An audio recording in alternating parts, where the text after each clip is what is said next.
السلام عليكم. عادل الرحموني مدير موقع ماتش بريس من المغرب.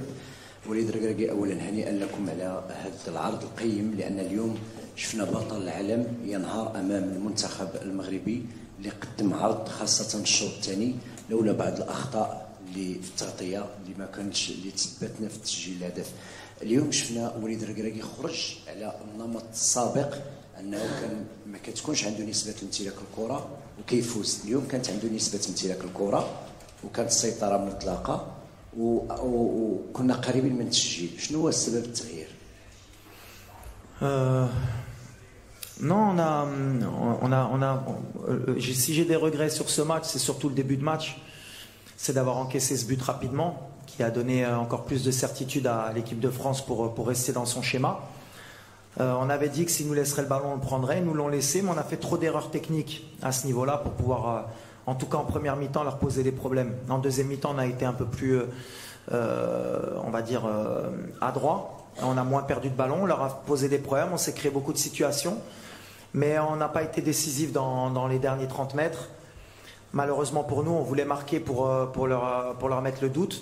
Et après, avec une équipe comme la leur, avec les talents qu'ils ont offensivement, on sait qu'on peut être puni à tout moment. Et c'est ce qui s'est passé sur le deuxième but. Le deuxième but, il nous a un peu cassé les jambes, mais on est resté debout. On a essayé d'aller jusqu'au bout pour marquer ce but qui pouvait nous faire espérer. Mais félicitations à l'équipe de France. Je l'avais dit avant le match que c'était une grande équipe. Avec peu de choses, ils sont capables de gagner.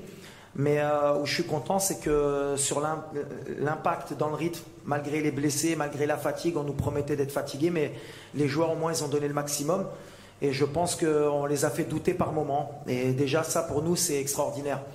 Après, pour anticiper un peu les questions, sur une compétition comme la Coupe du Monde de très très haut niveau, pour essayer d'aller la gagner, je pense que la marche a été un tout petit peu trop haute pour nous. Pas en termes de qualité, pas en termes de tactique, c'était plus athlétique, plus physique. On a eu trop de blessures, trop de joueurs qui ont joué à pratiquement 60-80% depuis le début de la compétition. Et avec tout ça, on fait quand même demi-finaliste. Donc d'abord, je veux féliciter l'équipe de France d'abord, leur dire bravo. Et maintenant, on va être derrière eux. Et mes joueurs surtout, parce que voilà, le cœur qu'ils y ont mis, l'image qu'ils ont donnée, je pense, de notre équipe nationale, dans le monde, je pense que ça vaut la victoire en Coupe du Monde. Maintenant, c'est dur pour les gamins parce qu'ils voulaient absolument marquer l'histoire, mais on va apprendre. On ne gagne pas une compétition comme la Coupe du Monde sur un miracle. On doit encore travailler pour revenir encore plus fort, Inch'Allah.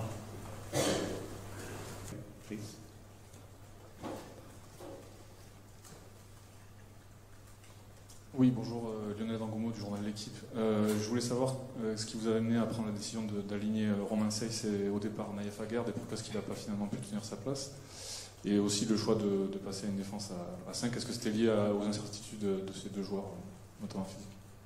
Ouais, exactement. Alors, jusqu'à la dernière minute, on a fait le choix.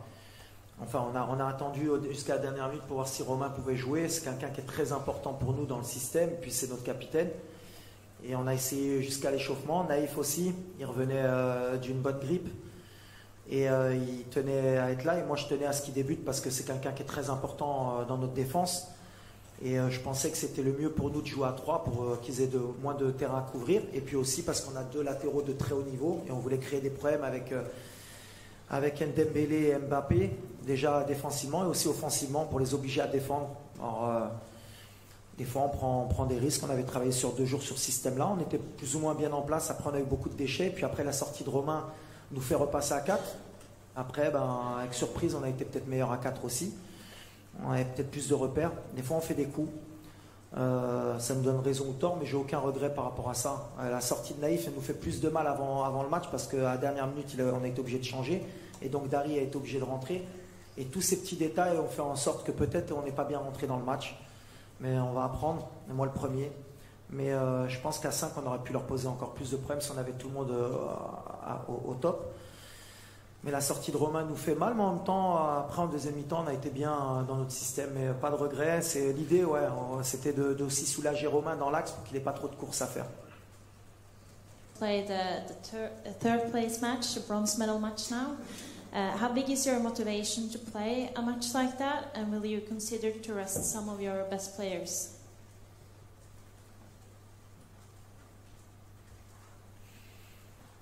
Oui, c'est une finale, une petite finale.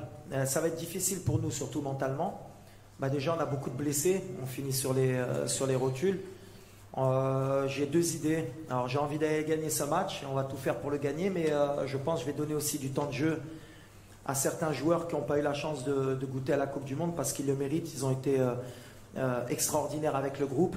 Donc voilà, on va essayer de faire un mixte pour essayer d'avoir une très bonne équipe sur le terrain, d'essayer de gagner la 3e place et d'être performant. Mais aujourd'hui, on va essayer d'abord de récupérer parce qu'on a perdu et que c'est toujours difficile après une défaite de se projeter. Donc déjà, on va essayer de récupérer mentalement et on verra samedi qui pourra faire honneur au drapeau marocain pour essayer d'aller chercher la 3e place, Inch'Allah.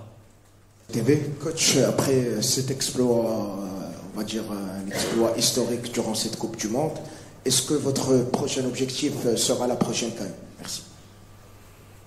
Forcément, et puis on s'est encore plus mis de pression. Déjà qu'on était souvent des favoris, mais là avec la demi-finale, on est obligatoirement obligé de pas se cacher, et puis on va pas se cacher. Maintenant, voilà, il y a d'autres critères. L'Afrique, c'est différent.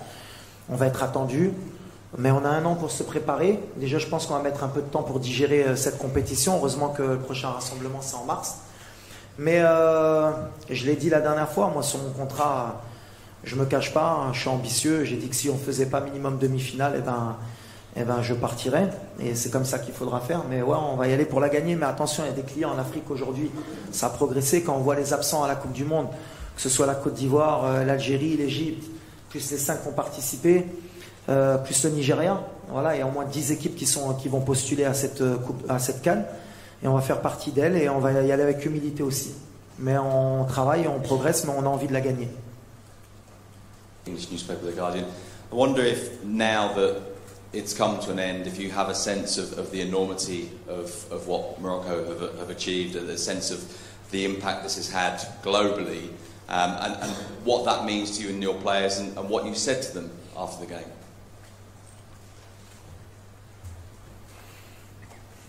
Bon, on sentait quand même avant qu'on avait fait un exploit, hein, parce qu'aujourd'hui, on est dans un monde de communication qui est important, donc via les réseaux sociaux, via la télé, via tous les images qu'on nous a envoyées, on a bien compris que déjà dans notre pays, tout le monde était fier de nous.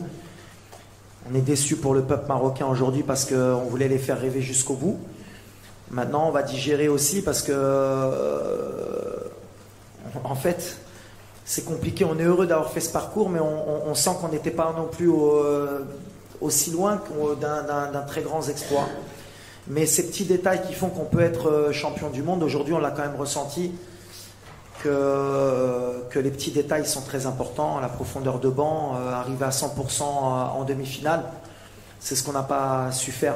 Après, ce que j'ai dit aux joueurs, c'est que j'étais fier d'eux, que Sa Majesté aussi était fier d'eux, le peuple marocain était fier d'eux, et je pense que le monde est fier d'avoir vu une équipe du Maroc comme celle-là, parce qu'on a joué avec notre cœur, on n'a pas démérité, et on s'est battu jusqu'au bout, et c'est les valeurs du football qu'on voulait partager.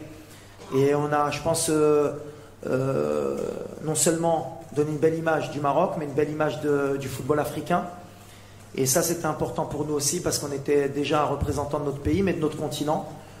Et aujourd'hui, je pense que voilà, je ne pouvais pas dire qu'on va être respecté plus que ça, parce qu'on était respecté, mais au moins on a montré qu'on pouvait être au niveau dans ces compétitions, et ça c'est merveilleux. Mais il faudra confirmer.